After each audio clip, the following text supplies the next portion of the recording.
Okay, this is potentially the last of these remapping guide videos. It really depends on how much we want to get into duration and start of injection.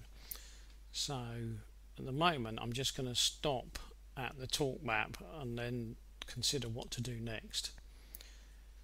In many respects, the torque map is the easiest of these maps to look at because you can look at it by eye and you can take a fair guess at what you want to do with the values.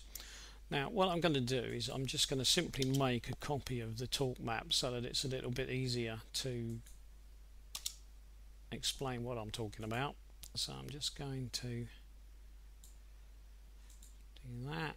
I'm going to drag that across to there and that. Right, so that's the same outline of the torque map there, except without engine rev per minute being mentioned. Now, I can see no real reason why you would want to play with the air pressure values. It doesn't really matter, so they can stay as they are, and obviously the revs per minute values, they can stay as they are.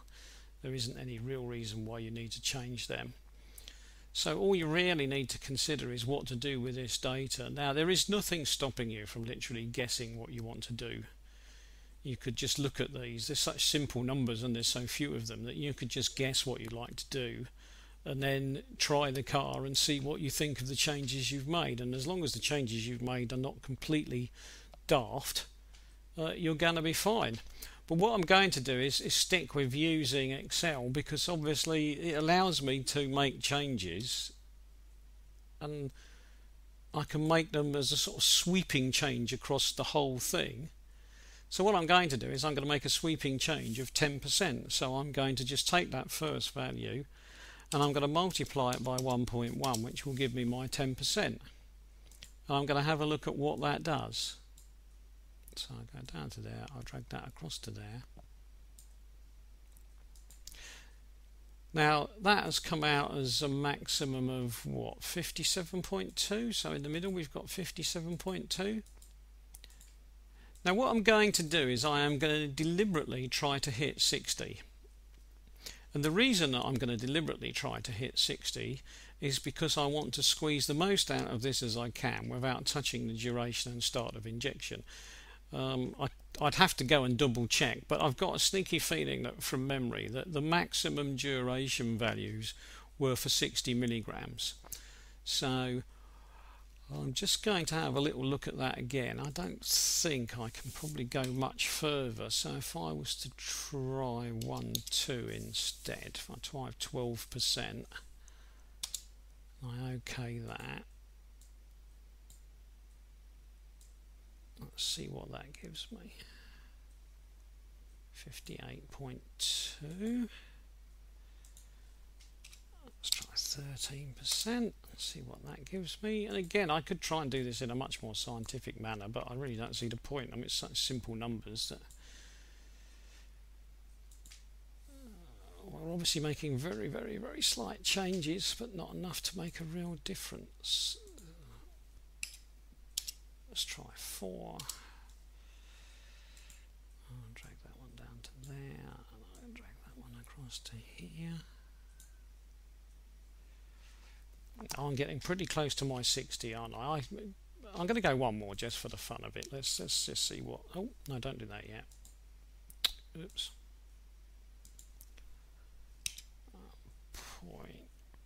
0.15. Let's see what that will let me do. Is that going to be a step too far? No, that'll do, won't it? 1.15. Has that gone in okay? Yep. So I'm going to up the whole thing then all over by 15% and then have a look. Now, am I likely to run into any real problems? Well, down at this end, at the low revs, it's unlikely that anything I do is going to have any effect at all that's harmful. I might notice a difference in terms of drivability, but I doubt I will actually do myself any harm.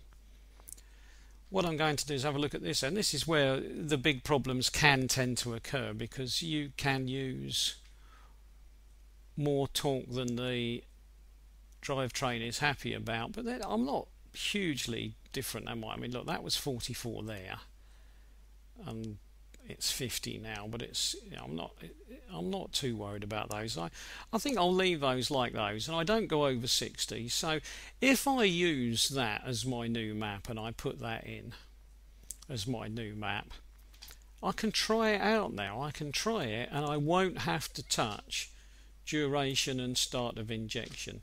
But if I want to go any further than this, I'm going to have to consider making changes to duration and start of injection. So I will have to, if I want to do that, well, if I want to show it, I'll have to make a new video, won't I? So if I want to go any further than that 60, which I'm close to now, I will have to make a new video to show people what I would consider a reasonable method of doing that. But at this point I'm going to stop there, and I'm just going to say, well, that would be okay, and then we can try that, can't we? We've now got a whole load of changes that with a bit of luck shouldn't do any real harm to the car and should make a difference to the way it drives, and then we should be able to sort of sit back and say, wow, you know, we've made a little bit of a map here, we've got a little bit of a retune, and we did it all on our own without any help from anybody else, apart from the guy who put the videos on the internet. Now, as I said at the beginning when I was doing these videos, I'm not an expert on this, and you are not being told do this and this is what you will get. I hate people who do that. I hate people who say this is what this is and this is what it's worth in terms of performance and the like. I suggest that you always make small changes to maps and then drive the car to see what you think you've done and how you feel about what you've done. That's the bare minimum way of approaching this. If you can, the best thing to do is to learn how to do a lot of this and then book yourself a day at a rolling road where the people there are prepared to put sensors on your car, let you use the rolling road, and allow you to make changes to the ECU file on the fly so that you can make a little change and then see what they say about the figures, and then make another little change and see what they say about the figures. And if you do that, you will be as close to being a professional as you're going to get, because that is pretty much what most professionals would be doing to make sure that their maps were giving the sort of performance that they consider to be adequate for that map. Anybody who has purchased maps will know that out in the wide world there is a huge variation in the quality of maps, and so if you buy maps from a professional tuner that's done a good job of producing tuned maps, then they can be wonderful, and if you buy some cheapo nonsense off of the internet, they can be diabolical. But then I guess that's why some people will look at these videos and think, well, I wouldn't mind having a go at doing this myself, because A, I might be able to do it at a reasonable cost, and B, at least then I know what I've done to the car. Right, so I'm going to call that a sort of a complete beginner's set of videos, as in finished, because I don't think you can consider changing duration and start of injection as a beginner's thing, no matter how you look at it. So although I may go on to beginner's versions of duration and start of injection, they're not really going to be beginners versions, are they? Because they're going to assume that you know all of this and you've already played with all of the previous maps that I've talked about before going anywhere near those. Please, whatever you do, don't follow these videos and then make changes to duration and start of injection all in one go and then dump that whole file into your car.